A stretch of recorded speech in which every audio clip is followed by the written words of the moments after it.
Eh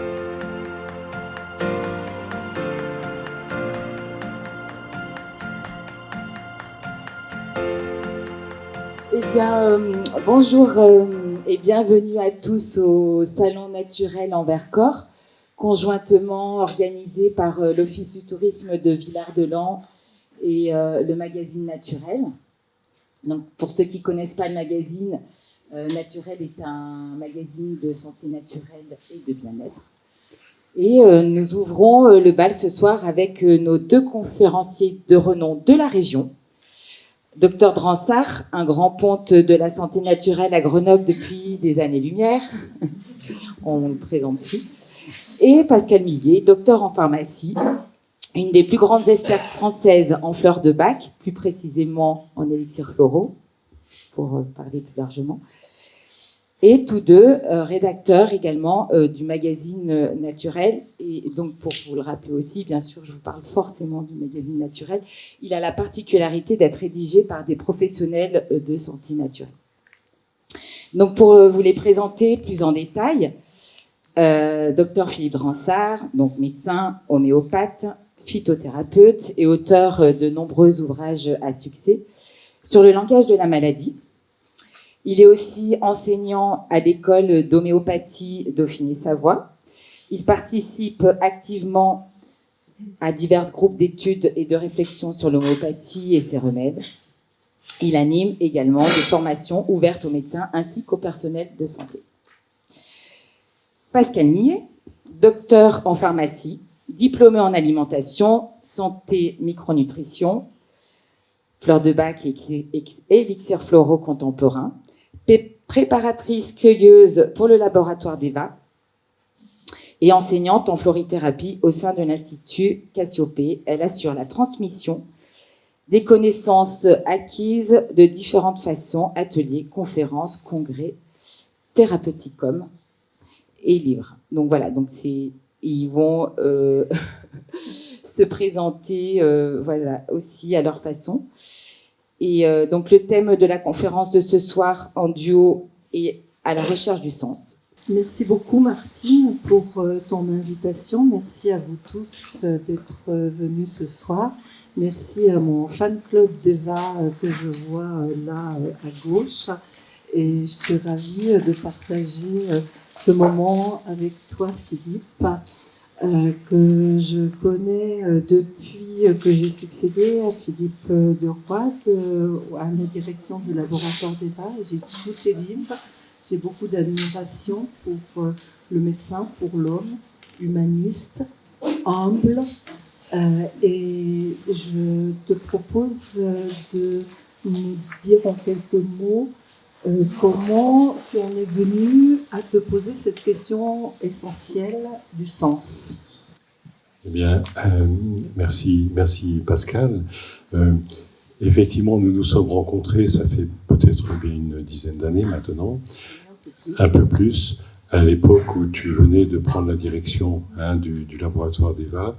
Et j'ai beaucoup apprécié en toi à la fois cette rigueur scientifique, combiné à une sorte, comment dire, ce que j'aime appeler l'intuition poétique, c'est-à-dire une sensibilité particulière, donc vraiment l'association des deux cerveaux, cerveau droit, cerveau gauche, ou du cerveau et du cœur, si vous préférez, qui est une très belle qualité qu'on ne voit pas souvent réunis dans une même personne.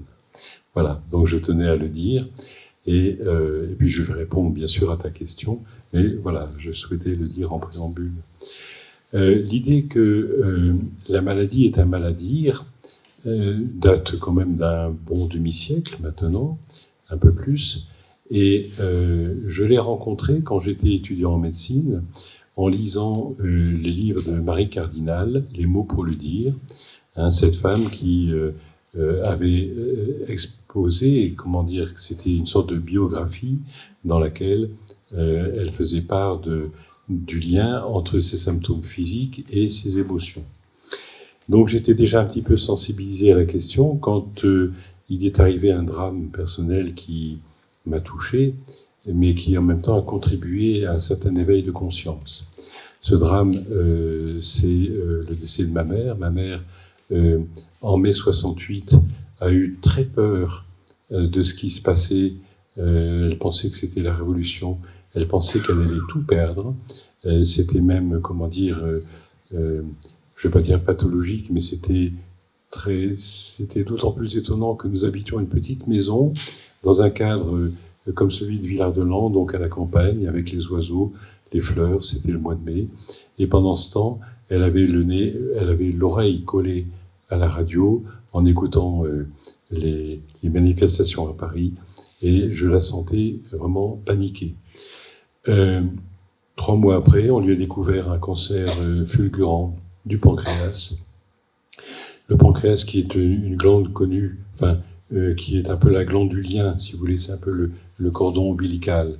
Hein, donc elle était dans cette concrétisation de cette peur de perdre. À l'époque, évidemment, je n'avais pas fait le lien de cause et effet, mais elle est morte assez rapidement, et je me suis posé la question, je me suis dit, mais qu'est-ce que ça veut dire, hein? Mes parents avaient acheté cette maison quelques années auparavant, c'était le bonheur assuré, bonheur de vivre, et puis voilà que tout d'un coup, catastrophe. Donc, qu'est-ce que c'est toute cette souffrance, hein? Quel est le sens de cette souffrance? Et puis au-delà, quel est le sens de la vie, hein? Quel est le sens de la maladie? Quel est le sens de la vie? Et donc cette question m'a aidé à cheminer, à ouvrir des portes et à découvrir un certain nombre de choses. Et Pascal, je ne sais pas comment, de ton côté, tu as cheminé pour effectivement te poser la question du sens. Alors, comment je me suis posé la question du sens? Comment j'ai rencontré les fleurs? Je raconte souvent que c'est suite à une agression dans mon officine de pharmacie à main armée. Mais ce soir, je vais vous raconter une autre histoire qui s'est passée en 1998, donc 5 ans après cette première rencontre. Il y a eu une deuxième rencontre marquante.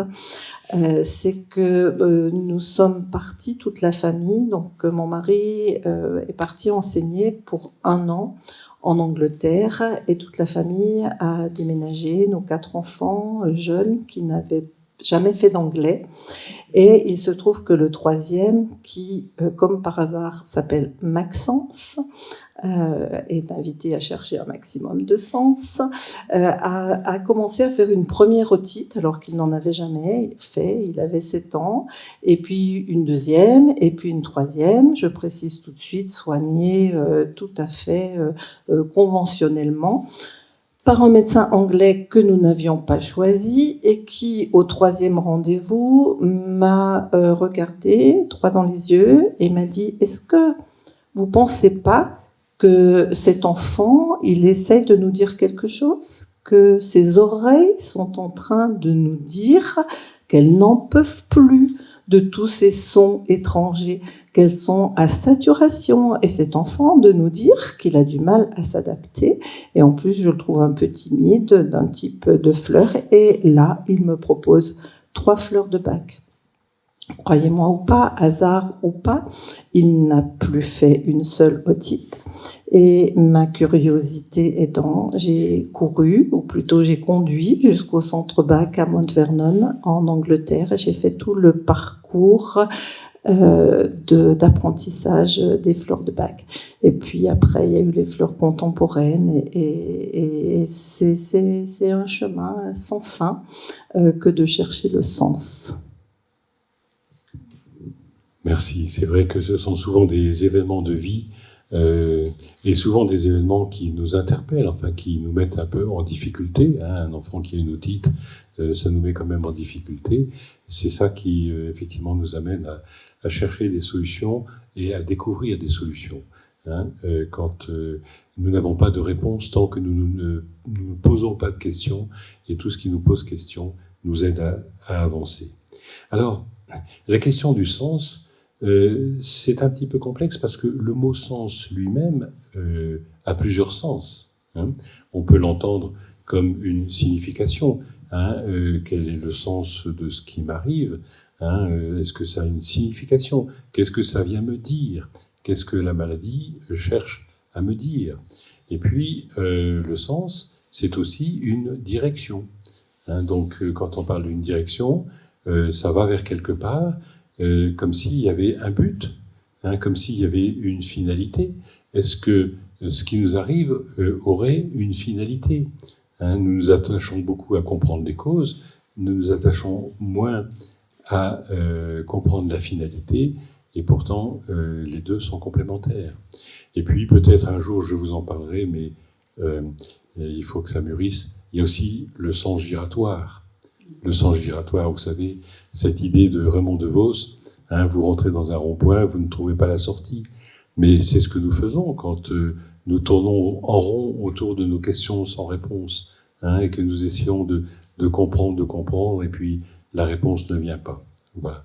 Mais ça, c'est un vaste sujet, nous en reparlerons. Le sens en tant que signification, ce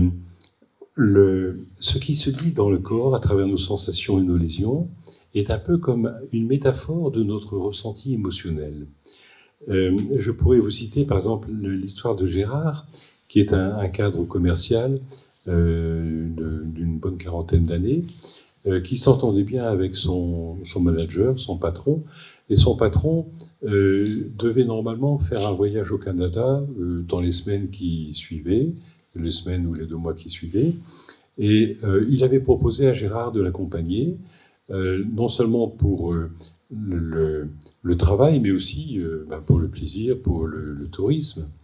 Et donc Gérard se sentait mis à l'honneur et très, très heureux de ce projet.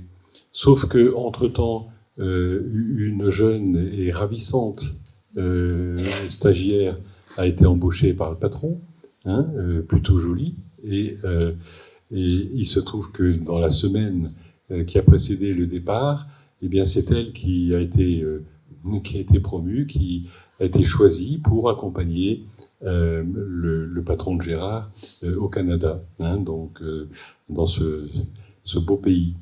Et Gérard est venu me voir quelque temps après pour un ulcère d'estomac. Un ulcère d'estomac. Et il me disait, bon, je souffre de l'estomac, je lui ai demandé de me raconter son histoire, donc il m'a raconté cette histoire. Mais très curieusement, il n'a pas fait le lien, c'est quelque chose d'assez étonnant, il n'a pas fait le lien entre son ulcère et ce qu'il venait de vivre peu de temps auparavant, cette espèce de désaveu, hein, de sentiment d'avoir été supplanté. Et donc, on pourrait dire que ça lui était resté sur l'estomac. Hein, ça lui était resté sur l'estomac. Quelque part, d'ailleurs, quand Gérard m'a raconté son histoire, je lui ai dit oui, ben, ça vous a ulcéré. Ça vous a ulcéré. Et là, il a commencé à se poser la question, mais il ne l'avait jamais fait par lui-même auparavant. Il y a une différence entre je suis ulcéré, hein, et j'ai un ulcère à l'estomac, ou ça m'est resté sur l'estomac et je souffre de l'estomac. Quand vous dites ça m'est resté sur l'estomac, le ça, c'est la situation que vous venez de vivre. Donc vous pouvez la sourcer, vous pouvez la référencer, vous dites ben, c'est de là, hein, qu'est venu mon mal d'estomac. Donc c'est la source, ça m'est resté sur l'estomac. Quand vous dites mon ulcère me fait mal, c'est plus la source qui vous fait mal, c'est votre ulcère. Comme si votre ulcère avait pris la place de la source. Vous voyez la différence? Et il y a une sorte de... En fait, la maladie, c'est une métaphore, c'est plutôt une perte de la métaphore. Hein, tout d'un coup, il n'y a plus de je-JEU, hein, il y a le JE, on est bloqué, on est coincé, hein, scotché à cette douleur physique qui va faire obstacle, qui va censurer la source, et du coup, nous ne pouvons plus en parler avec des mots MOTS, puisque les mots, vous savez, les mots, ça sert à relier les choses entre elles. Et comme il n'y a pas de lien, puisque la source a été oubliée, la source a été perdue, c'est ce que j'appelle une émotion orpheline, et il n'y a plus de mots MOTS pour le dire, elle va s'exprimer par des mots MAUX, hein, tout simplement. Donc, vous voyez que finalement, notre corps est un peu comme un écran, hein, sur lequel vont se projeter les douleurs de notre âme, ou de ce qui nous anime. Et sauf que un écran, suivant la manière dont vous le regardez, hein, ça peut donner, montrer à voir, ou ça peut faire écran. Vous tendez par exemple une toile dans une pièce, vous éclairez, donc vous projetez votre film ou votre photo sur l'écran. Si vous êtes du côté du projecteur, c'est clair, l'image est évidente. Si vous êtes de l'autre côté, vous ne voyez plus que des ombres, et ces ombres n'ont plus de sens. Donc, déjà, il faut bien se situer du bon côté de l'écran pour essayer de comprendre ce qui se passe. Et quelque part, c'est comme si nos symptômes étaient comme si un voile se posait sur nos yeux, un voile s'était posé sur les yeux de Gérard. Hein, la maladie est un langage, mais ce langage nous est voilé. Et pourquoi nous est-il voilé, hein? Il nous est voilé parce que, en fait, ce voile va nous servir à nous protéger de nos peurs. Et donc, nous allons des peurs dont nous n'avons pas conscience, mais c'est une sorte d'automatisme mental, hein, nous aurons peut-être l'occasion d'y revenir, mais qui va faire une sorte de censure et qui va donc déplacer les choses dans le corps. Alors, je ne vous ai pas encore tout à fait parlé de la signification, mais la signification, eh bien, regardez la lésion, à quoi elle ressemble, un ulcère, bon, c'est clair, l'estomac, c'est quelque chose que je subis, hein, que je dois avaler malgré moi. Vous savez, quand vous êtes conscient, vous regardez un joli morceau de chocolat, vous dites « ça me plaît », vous le prenez, vous l'avalez, vous faites ce geste consciemment. Est-ce que vous demandez à votre estomac s'il est d'accord, hein? Ben, il n'est pas toujours d'accord, quelquefois il n'est pas d'accord du tout, mais il est obligé de faire avec. Donc il va subir, et effectivement, l'estomac, c'est un organe qui va nous parler des choses que nous sommes obligés d'avaler malgré nous, hein, des situations de conflit face auxquelles nous n'arrivons pas à nous positionner, sauf avec violence, hein, c'est-à-dire quand on vomit, c'est violent. Mais voilà, souvent, l'estomac, il est obligé d'encaisser, et Gérard, il avait été obligé d'encaisser. Donc vous voyez, quand vous écoutez la métaphore, finalement, vous regardez les lésions, regardez où ça se passe, et voyez les idées qui vous viennent à l'esprit. Hein, et je pense aussi que peut-être avec les fleurs, avec la découverte des fleurs, c'est un petit peu la même chose. Il faut s'en approcher pour les ressentir, hein, et pour qu'elles nous parlent. Mais là, je te passe la parole. Merci beaucoup, Philippe. Oui, alors Bach était un médecin homéopathe du siècle dernier. Et il avait cette vision que la maladie, quand elle se présente, est un stade ultime et qu'elle apparaît quand les signaux précurseurs n'ont pas été relevés, que la personne a fait fi de ses émotions, de ses pensées, de ce que la vie essayait de lui transmettre comme message. Il écrivait « Tant que notre âme et notre personnalité sont en harmonie, tout est joie et paix, bonheur et santé. Le conflit surgit quand notre personnalité s'écarte de la voie tracée par l'âme, soit par l'entraînement de nos propres passions, soit par la persuasion des autres. Ce conflit est la cause profonde de la maladie et de l'insatisfaction. » Et donc, dans son premier ouvrage en 1931, il posait l'hypothèse que les méthodes matérialistes ne viendraient jamais à bout de la maladie pour la simple raison que la maladie à l'origine n'est pas matérielle. Et donc, il invitait, et c'est là où je rejoins la recherche de sens, à écouter ses ressentis. Dans ressenti, il y a le mot sens. À écouter ses ressentis pour avoir une meilleure connaissance de soi-même. Il disait s'ouvrir à ses ressentis, self-disclosure, avoir une meilleure connaissance de soi, self-knowledge, pour pouvoir peut-être se guérir soi-même, self-heal. Et pour répondre à ta question sur les plantes, il a observé en particulier la première fleur qu'il a découverte, qui est la fleur d'impatience, que voilà. Alors effectivement, quand on voit cette fleur, c'est pas écrit sur elle qu'elle est impatiente. Il faut observer tout son geste de croissance, il faut l'observer pousser en nature, et vous pouvez la voir pas très loin d'ici, sur les bords du Doron par exemple. Elle pousse très vite, elle pousse seule, c'est-à-dire qu'il n'y a pas d'autres plantes à proximité. On peut la voir comme une invasive, mais Bach, il a eu un raisonnement analogique. Et il a vu dans le geste de cette fleur, le geste de certaines personnes dans sa salle d'attente, des personnes impatientes qui ne pouvaient pas attendre que le traitement qu'il proposait fasse effet, qui ne pouvaient même pas attendre que la personne avant eux passe.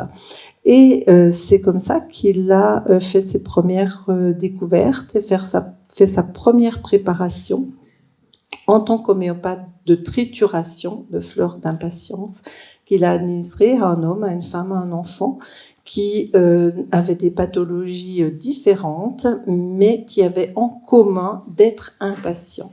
Et ce sont les résultats qu'il a pu observer qui lui ont donné confiance pour poursuivre ses recherches donc qui ont été depuis poursuivies par bien d'autres thérapeutes avec les fleurs contemporaines et les fleurs du monde entier. Pour ce qui est de la question de la signification, pour un mot, une émotion, qui est l'émotion de peur, eh bien, il a identifié 5 fleurs différentes. Je vous en ai mis 3 parmi les 5.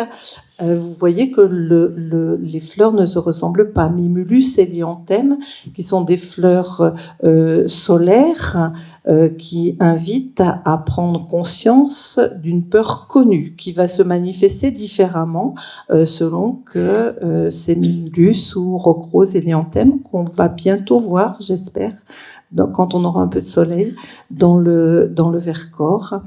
Le Aspen, le tremble, vous voyez qu'il est plus en lien avec l'inconscient, avec le pressentiment, avec l'inconnu, avec l'anxiété. Et on pourrait citer le prunus pour la peur de perdre la maîtrise de soi. On pourrait citer Red Chestnut, le marronnier rouge, pour la peur non pas pour soi, mais pour les autres. Et dans les fleurs contemporaines, je vais assez vite parce que je pourrais vous en parler pendant la journée, la soirée, comme Philippe peut vous parler aussi du sens de la maladie. Trèfle rouge, qui est une fleur issue de la recherche contemporaine, très actuelle pour les peurs collectives. Un petit clin d'œil à Martine, parce que je crois que quand tu es venue en stage terrain et tu as fait partie du premier groupe de naturopathes qui venaient en stage terrain chez Deva, on a préparé le trèfle rouge.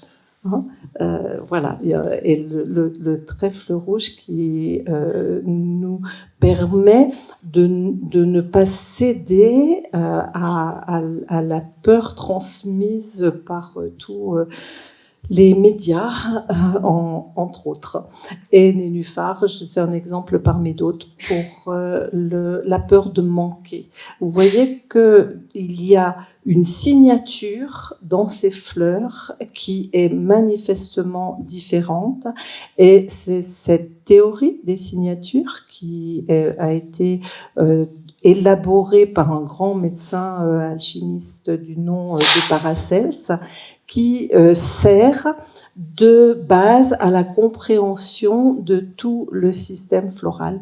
À savoir qu'à cette époque, la théorie des signatures, Philippe, on l'appelait la science des signatures. Oui. Ah oui, le mot science. Je reprends juste parce que l'exemple que tu as pris là de Gérard m'a interpellée. Et j'aurais eu envie, si j'avais rencontré Gérard avant, qu'il arrive chez toi, de lui proposer de prendre la fleur de houx. Je sais que tu apprécies beaucoup cette fleur. C'est la fleur de la jalousie, de l'envie, de la colère.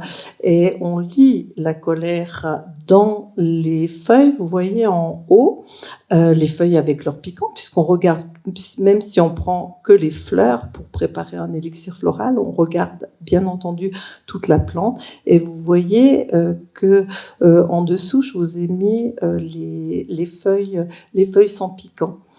Et je vous invite à regarder, il y a des houx dans le Vercors, il y a des arbres, de grands arbres, et d'observer comment les feuilles ont leur piquant en bas ou à l'ombre, et comment elles perdent leur piquant en haut et à la lumière. Comme quoi, quand elles reçoivent suffisamment d'amour et suffisamment de lumière, eh bien, elles n'ont pas besoin de se protéger. Donc, c'est une fleur qui aurait bien été, je pense, à Gérard, c'est ça. Voilà. Sachant que cet événement qu'il a vécu faisait vraisemblablement écho à un événement de la petite enfance ou de l'adolescence, je ne sais pas, je ne connais pas son histoire, mais c'est souvent en résonance que se font les réactions aussi importantes que celle-ci. Et je lui aurais peut-être proposé aussi la fleur de passiflore pour ramener paix et calme et pardonner. C'est important. Merci. Oui, je dirais la fleur du pardon, puisque tu en parles. Je pense que nous ne pouvons vraiment pardonner que quand nous nous pardonnons à nous-mêmes la douleur que nous ressentons. Et puis, si tu veux repasser la fleur de houx, je voudrais juste ajouter un petit mot. Voilà, cette fleur, en fait, elle est jalouse parce que elle a le sentiment de manquer d'amour, qui est la base de la jalousie, c'est la peur de perdre ou le sentiment de manquer d'amour. Et la réponse à ce sentiment de manquer d'amour, elle est dans la découverte que nous sommes la source d'amour. C'est-à-dire que vous avez le sentiment qu'on ne vous aime pas assez, devenez la source d'amour jusqu'à découvrir que vous êtes la source d'amour. Et quand vous voyez cette fleur, qui est, comment dire, quand vous la voyez, je ne vais pas dire exubérante, mais elle est vraiment dans l'ouverture, dans le don, il y a quelque chose de l'amour qui se dit dans cette fleur, dans le don de l'amour, et donc dans cette transcendance. Je vois par exemple des mères de famille qui n'ont pas été tellement aimées par leur mère quand elles étaient enfants, mais quand elles deviennent mères à leur tour, elles sont vraiment une source d'amour pour leurs propres enfants, comme si elles avaient transformé ce manque en don. Elles ont réussi à transformer le manque en don. Et ça m'amène, enfin cette idée, au sens de la maladie comme une direction. Quelle direction, quelle finalité? Est-ce que tout ça a une finalité? Bien, dans la fleur de houx, on le voit, on vient d'en parler, mais cette finalité, on peut aussi l'apercevoir, par exemple, pour regarder les maladies infectieuses chez les enfants. On en voit de moins en moins parce que, grâce, entre guillemets, si j'ose dire, au vaccin, on en voit de moins en moins. Et l'enfant, autrefois, quand les maladies infectieuses étaient fréquentes chez l'enfant, les parents constataient qu'après une maladie infectieuse, l'enfant, très souvent, grandissait non seulement en taille, mais aussi en sagesse. Et il y avait une sorte de passage, d'étape, de maturation, comme si la maladie l'avait aidé à grandir. Alors, quand on parle de maladie infectieuse, c'est toujours un peu une mauvaise rencontre, bien sûr. Nous faisons de bonnes rencontres et nous faisons de mauvaises rencontres, mais ces mauvaises rencontres elles-mêmes ont du sens. Vous connaissez l'adage « qui se ressemble s'assemble », et le microbe, lui, il est dans sa logique, et sa logique n'est pas forcément la nôtre, mais il vient simplement nous interpeller et nous dire, bon, qu'est-ce que tu penses de ça? Qu'est-ce que tu penses de ça? Et donc, il va pointer comme un stress la difficulté sur laquelle nous avons à travailler, et quand nous en sommes libres, nous nous libérons non seulement de la maladie infectieuse, mais celle-ci, quelque part, nous a aidé à grandir. Hein, bon, c'est l'adage, donc ce qui ne te tue pas te grandit. C'est sûr qu'une maladie infectieuse, ça peut être grave, mais ça peut être aussi une opportunité d'ouverture. Donc, il y a une finalité dans la maladie. Et cette finalité, je vais essayer de ne pas prendre trop de temps pour en parler, mais je pense que c'est important d'en voir trois aspects. Il y a déjà une finalité sur le plan biologique. La biologie, quand vous faites un abcès, cet abcès, par exemple, vous avez un corps étranger au niveau de la peau, qui va créer un abcès. Cet abcès a pour finalité d'évacuer le corps étranger. Donc ça, c'est une finalité basique, si vous voulez. Sauf que la biologie essaye aussi d'agir au niveau du stress. Et ça, c'est toute la théorie adoptée par les Hammer et ses disciples, qui considèrent que la maladie, c'est une réaction biologique pour essayer de gérer le stress. Par exemple, je pourrais vous citer l'histoire de Fanny. Fanny, qui est une femme qui voulait un troisième enfant. Ça faisait longtemps qu'elle espérait avoir un troisième enfant. Et son mari était scientifique, ingénieur. Et coup de malchance, le jour où elle apprend qu'elle est enceinte, le même jour, son mari reçoit une proposition d'aller 6 mois en Antarctique, dans une mission en Antarctique. Et du coup, Fanny était tiraillée, partagée. Elle s'est dit, mais qu'est-ce que je fais? Et puis, comme elle était plus toute jeune, elle commençait à se dire, mais 3 enfants à gérer à la maison, avec un bébé, 2 enfants amenés à l'école, elle s'est vue perdue. Elle s'est dit, je n'y parviendrai pas. Et il fallait qu'elle fasse un choix. Enfin, son mari aussi aurait pu faire le choix. Mais bon, apparemment, dans le fonctionnement du couple, c'était plutôt elle qui se sacrifiait. Voilà. Et donc, son mari a choisi d'aller faire sa mission en Antarctique. Et elle s'est dit, je vais pratiquer une interruption de grossesse. Donc, elle a fait faire une IVG. Comment dire, la mort dans l'âme, contre son propre désir, elle a fait cette IVG. Et quelques mois après, on lui a découvert un cancer de l'utérus, un cancer au chou-fleur. Vous savez, c'est pareil dans la forme des cancers. Grosso modo, on va dire qu'il y a 3 sortes de cancers.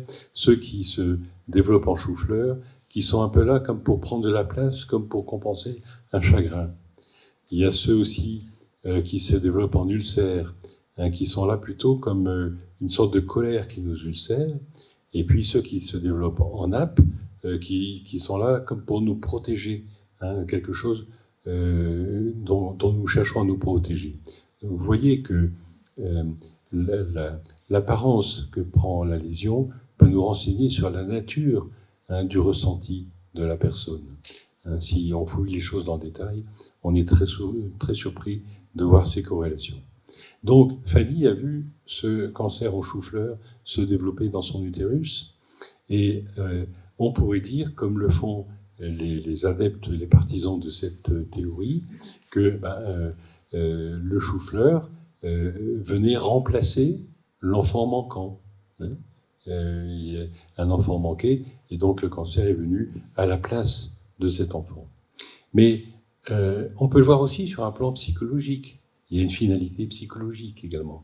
La finalité psychologique, c'est que là, quelque part, Fanny se culpabilisait profondément, et depuis qu'elle avait fait son interruption de grossesse, ses proches disaient, mais elle a changé, c'est plus la même. Avant, elle était enjouée, et puis là, maintenant, elle s'isole, elle est triste, elle ne parle plus. Avant, elle était maternante, et là, elle s'occupe même plus de ses enfants.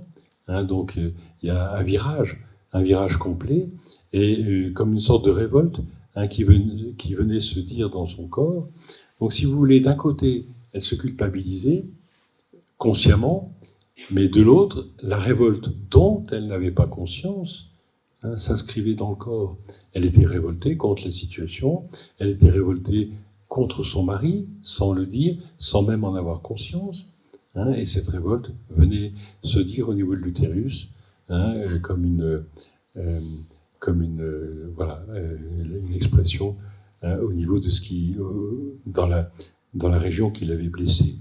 Donc vous voyez, il y a le corps va récupérer en tout ou partie l'émotion qui nous dérange, l'émotion qui nous blesse, cette colère que Fanny ne pouvait pas voir parce que ça aurait remis en question sa relation à son mari, et du coup, elle l'a somatisé au niveau de son utérus par un cancer. La somatisation, c'est souvent un peu comme un iceberg, c'est-à-dire que vous avez les 7/8 immergés, le 8e qui dépasse, donc vous voyez un peu quelque chose, mais il y a les 7/8 dont nous n'avons pas conscience qui vont s'exprimer dans le corps.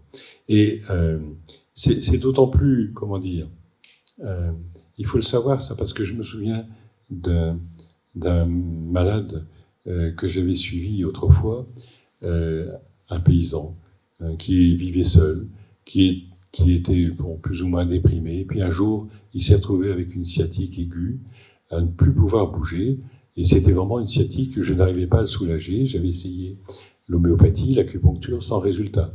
Et un jour, un ami auriculothérapeute m'a dit « Tu vas voir, l'auriculothérapie dans les sciatiques, c'est magique. » Et effectivement, ça a été magique. Une séance, et sa sciatique a disparu complètement. 3 jours après, on a retrouvé cet homme pendu au fond du jardin. Comme quoi, si vous voulez, quelque part, la maladie, c'est aussi une manière de gérer une émotion qui pourrait nous être insupportable autrement. Et donc, je ne vais pas dire qu'il faille le respecter, cette émotion, mais effectivement, c'est quelque chose qui peut nous toucher. Je ne sais pas si je ne suis pas trop long. Oui. Je ne sais pas non plus. Bon, je continue, et puis après je laisserai la parole à Pascal qui prendra le temps nécessaire. Vous n'avez pas de train à prendre? Bon, alors je continue. Je me suis juste permis, Philippe, puisqu'elle nous tend les bras, de mettre la photo de la passiflore, parce que la passiflore, en élixir floral, c'est aussi l'élixir pour celui qui se sacrifie.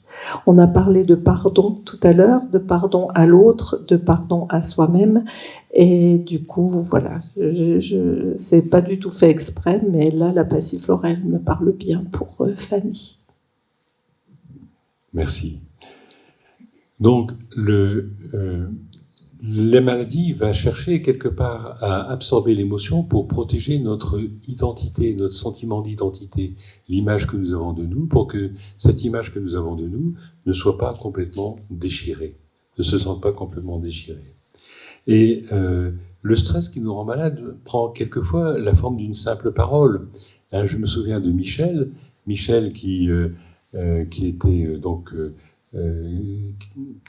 comment dire, un peu timide, manquant de confiance en lui, mais il avait son truc, sa compensation, c'est qu'il n'arrêtait pas de faire des blagues, des jeux de mots, des calembours, tout le temps.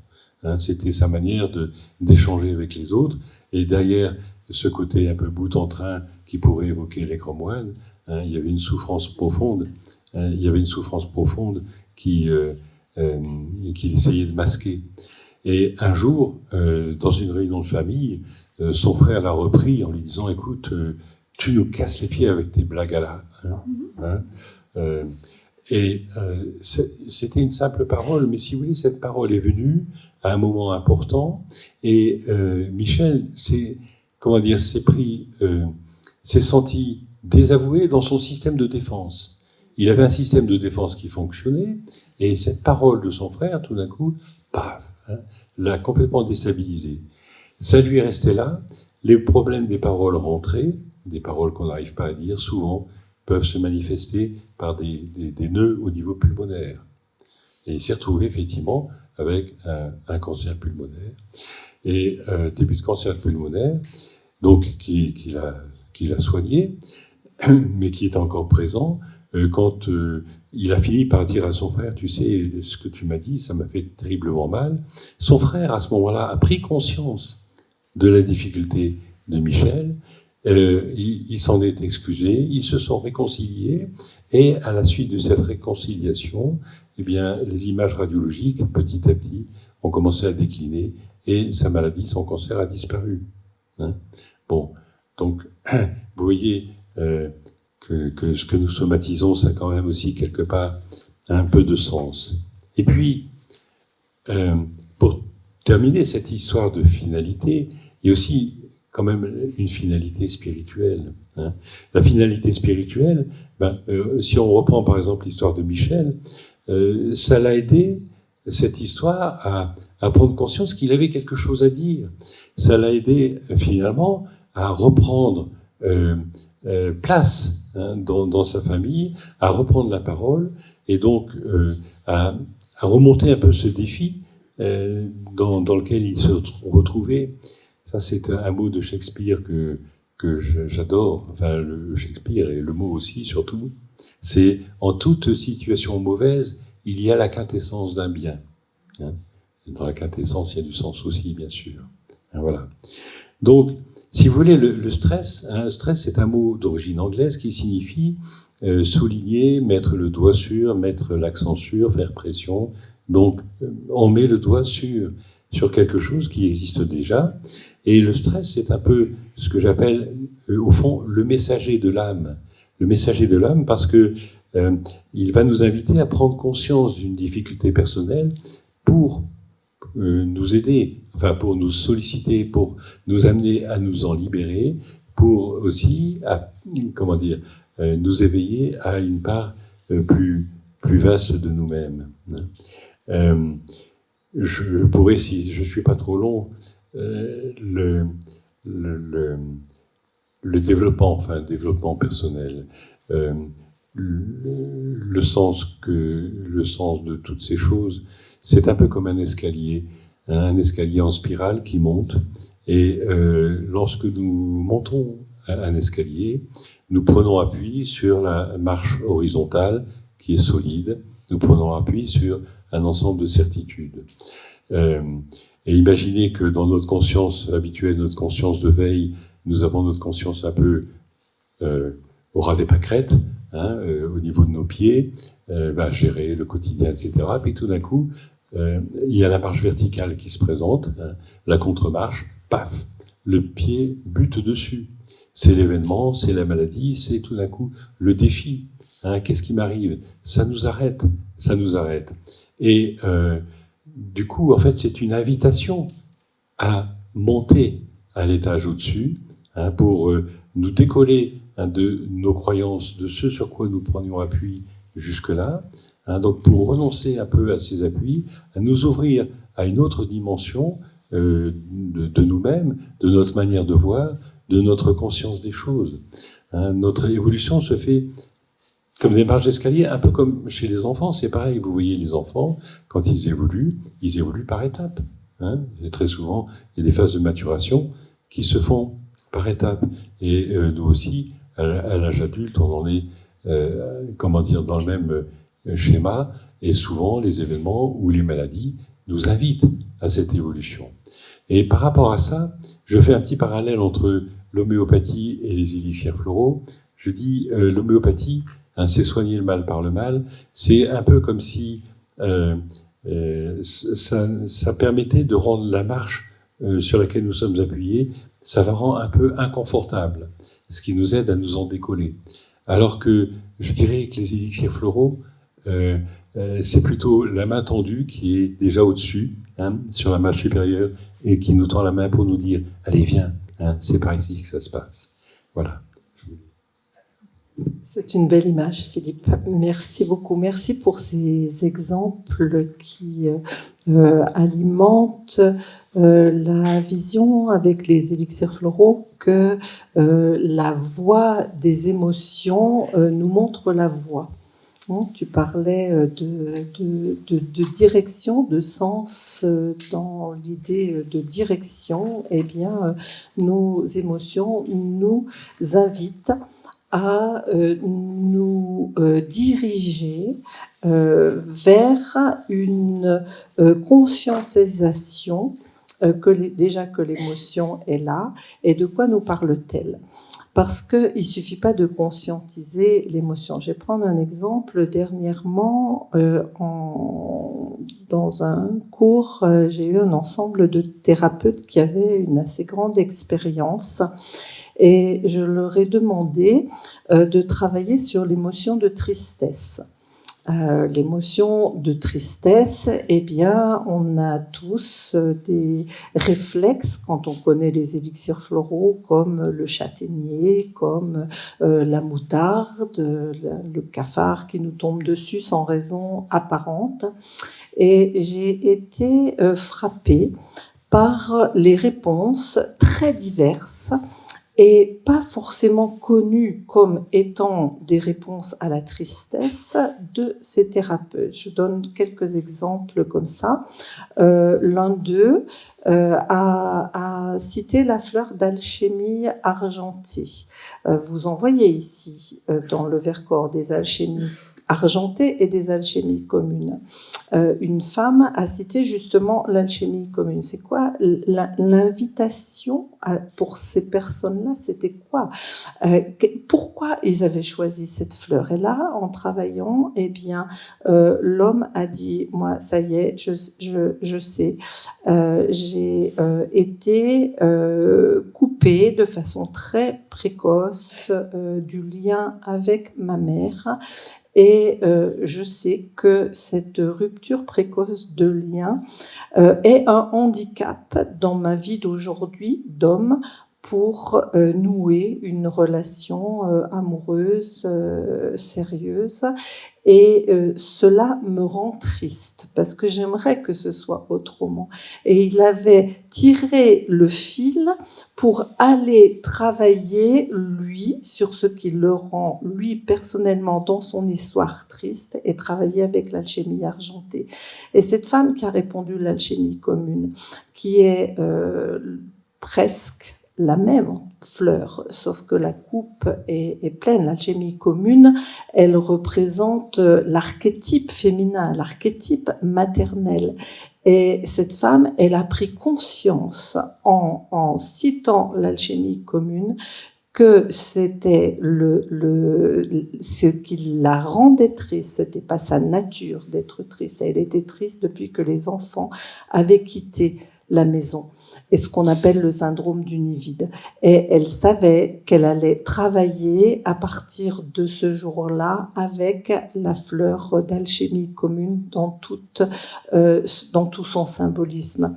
Une autre personne a choisi l'iris. L'iris, c'est la fleur de la déesse Iris, l'arc-en-ciel, le lien entre la terre et le ciel, et la fleur de la créativité. Et cette personne-là, eh bien, elle est triste si elle est coupée de sa créativité, si son élan artistique, son élan vers la beauté, son élan vers la spiritualité aussi est coupé. Et elle va travailler avec Iris.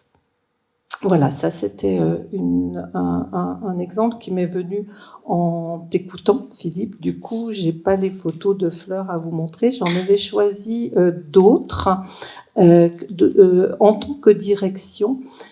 J'avais choisi deux fleurs, la fleur de pissenlit, parce que vous la connaissez tous. C'est la première fleur qui apparaît après l'hiver dans les prairies du Vercors et qui nous ramène le soleil, la lumière. Elle a une finalité qui est de régénérer la terre. Et la direction que nous indique cette fleur, eh bien, c'est dans son geste de croissance, encore une fois, qu'on va la lire. Vous avez tous essayé d'arracher un pissenlit. Vous avez tous constaté que la racine est extrêmement difficile à arracher complètement. Une racine peut tenir 1 mètre carré. sous le sol. Et si on fait une analyse de cette racine de pissenlit, elle est très riche en calcium. De cette racine pousse une tige. La tige du pissenlit, c'est une tige creuse. Et si on l'analyse, elle est riche en silicium. Donc il y a eu une transformation physique, biologique du calcium en silicium. Et puis apparaît la fleur, ou plutôt ses multiples fleurs, puisque chaque pétale est une fleur réunie sur un capitule floraux, solaire, lumineuse, riche. Et qu'est-ce qu'elle fait, cette fleur? Elle se transforme en un fruit plumeux, sur lequel on souffle quand on est enfant. C'est drôle de souffler sur un fruit de pissenlit. Et donc, quelle direction on peut lire dans l'évolution de cette fleur? Eh bien, on peut y lire ce que j'appelle un souffle de légèreté, une invitation à lâcher nos cristallisations, à lâcher nos tensions. Bien sûr, au niveau du corps, tu parlais de finalité biologique, lâcher toutes ces crispations que nous avons. Et le pissenlit est très connu des sportifs du plateau, comme une fleur qui apporte une détente corporelle, qu'ils vont mettre en élixir floral dans leur gourde d'eau ou en massage dans une huile ou dans une crème de massage. Ça, c'est la finalité qu'on pourrait dire biologique, pour reprendre ton plan. Sur un plan psychologique, on en a tous des boules de blessures, de crispations, sur lesquelles on a enfermé, pour ne pas dire, pour ne pas voir. Et l'invitation du pissenlit, c'est aussi de fluidifier, de décrisper, de remettre du mouvement dans ces blessures-là, de les lâcher. C'est une fleur de lâcher prise. Et est-ce qu'on pourrait parler de finalité spirituelle? J'ai envie de dire que oui, parce qu'on pourrait dire qu'on va, là encore, lâcher ces boules d'énergie créative pour les laisser s'envoler au vent et vivre leur vie. Donc vous voyez, la direction, elle se lit dans le geste de la plante.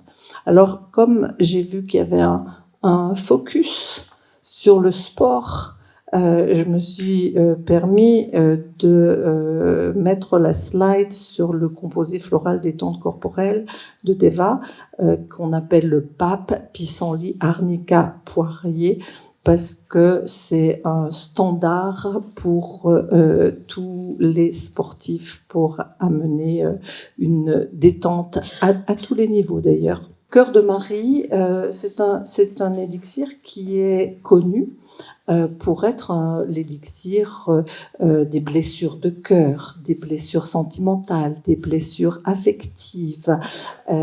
Tu demandais s'il y avait des fleurs pour prendre de la hauteur, pour ce détachement, pour se détacher de ce qu'on vit affectivement. Cœur de Marie est assurément un des élixirs phares. Mais ce que je voudrais vous montrer, c'est comment il vieillit, ce cœur de Marie. Comment il change, non pas de forme, hein, on reconnaît bien la forme du cœur, on voit bien ce cœur, mais il a changé de couleur, il s'est spiritualisé, il devient blanc-violet. On voit qu'il a vieilli et il s'est libéré du trop-plein affectif. Hein, il s'est libéré du matériel. Il a fait de la place. Et sur la troisième photo, vous voyez que quand il retourne à la terre, eh bien, ce cœur se sépare en deux moitiés. Nous invitons à observer ce chemin de vie que nous avons tous à accomplir sur cette terre, du moins je le crois, de bien, si nous pouvons nous remplir d'émotions, d'affectifs, d'intensité, mais apprendre à les lâcher, les semer pour nous préparer à une transition. Et il m'était venu une autre idée. J'ai pas la photo là. Mais quand tu as posé la question, Philippe, comment on peut se détacher pour se détacher, pour avoir le courage de se détacher, il faut être en confiance. Et j'ai eu envie à ce moment-là de te proposer de parler de la fleur d'Angélique, la grande Angélica, Angelica, Archangelica. Parce que c'est la fleur du seuil, c'est aussi la fleur pour affronter l'inconnu.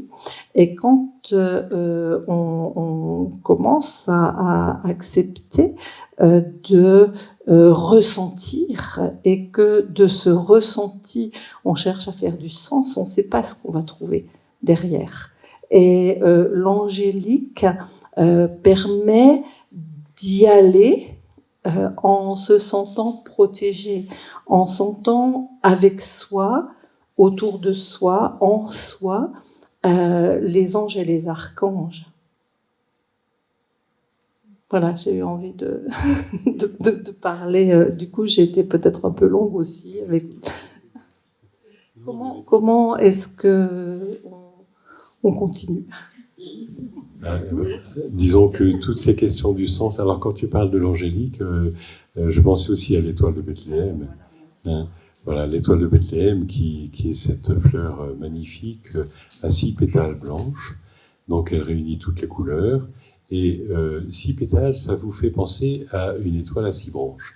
L'étoile à 6 branches, bon, tout le monde connaît l'étoile de David, mais c'est un symbole qui existait déjà avant que les Juifs en fassent leur symbole, et en fait qui est un symbole particulier de l'humanité, dans ce sens que on peut le voir comme 2 triangles qui s'entrecroisent. Vous avez un triangle, la pointe en haut, qui est l'aspiration de la matière vers le ciel, et puis l'autre triangle, la pointe en bas, qui est la réponse du ciel à la terre. Et les deux s'interpénètrent, comme si, quelque part, le but de notre expérience de vie, nous sommes un peu comme des êtres, je dirais des êtres infinis, qui vivons dans la finitude. Et cette confrontation entre l'infini et la finitude fait de nous des êtres créateurs. Et ça m'amène à vous parler un peu du sens de la vie. On arrive, disons, on parle du sens de la maladie, c'est difficile de parler du sens de la maladie sans finalement évoquer le sens de la vie. Bon, le sens de la vie, on peut le voir sur un plan individuel ou sur un plan collectif. Sur un plan individuel, je dirais que nous avons chacun de nous à sa montagne, ou bien on pourrait dire aussi que nous sommes tous sur une même montagne, mais en train de monter par des sentiers différents. Le sentier de chacun de nous est différent, et toutes les routes ont quand même quelque chose à voir avec un éveil de conscience. Cet éveil de conscience, il va se faire essentiellement par les personnes que nous rencontrons, qui vont nous amener à vivre des expériences, quelquefois positives, d'entraide, quelquefois négatives, de blocage, mais même ces expériences négatives, quelque part, ont du sens. Je vois par exemple une femme, par exemple, une femme soumise, qui dit toujours amen à son mari, jusqu'au jour où elle n'en peut plus, et elle se dit flûte, il est assez dictateur comme ça, elle se révolte, et puis finalement, elle va retrouver l'usage de la parole, avec quelques gouttes de cosmos en passant, qui peut l'aider.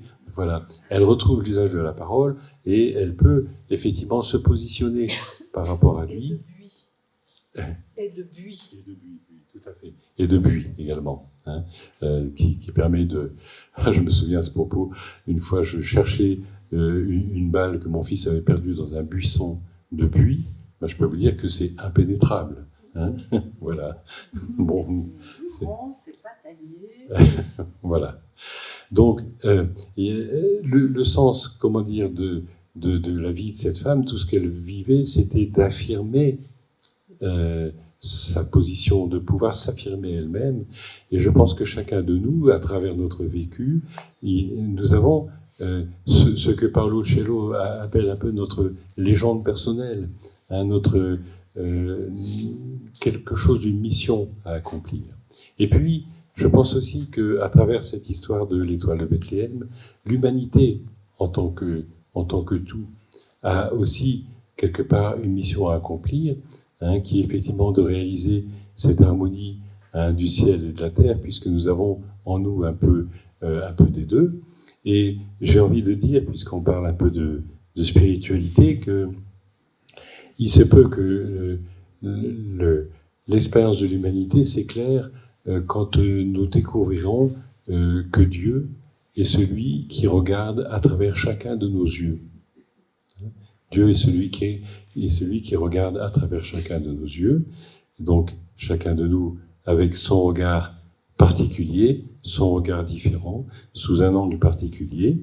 Et c'est un peu comme si le monde n'attendait que cela, à l'image d'une fleur qui a besoin d'un regard pour savoir qu'elle est belle. Merci beaucoup, Philippe.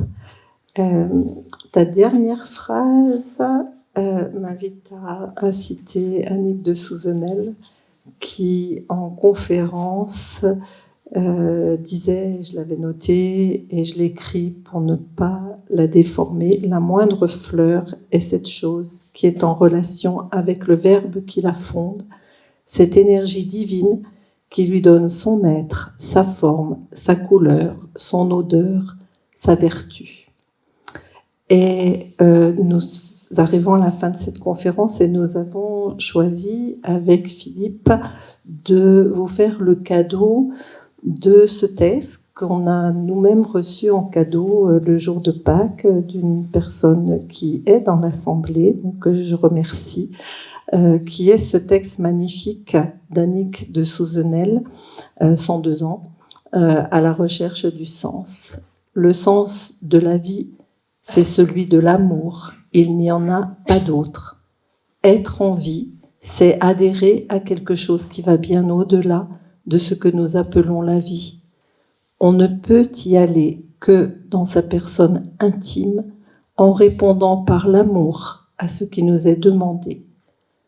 Je suis dans une vie en tel lien avec l'essence même de la vie qu'une joie profonde, voire un émerveillement m'habite, la joie de l'être, oui, de l'être profond. Annick de Souzenel pour Pâques 2024, alors qu'elle a 102 ans. Voilà. Merci à elle, merci à vous.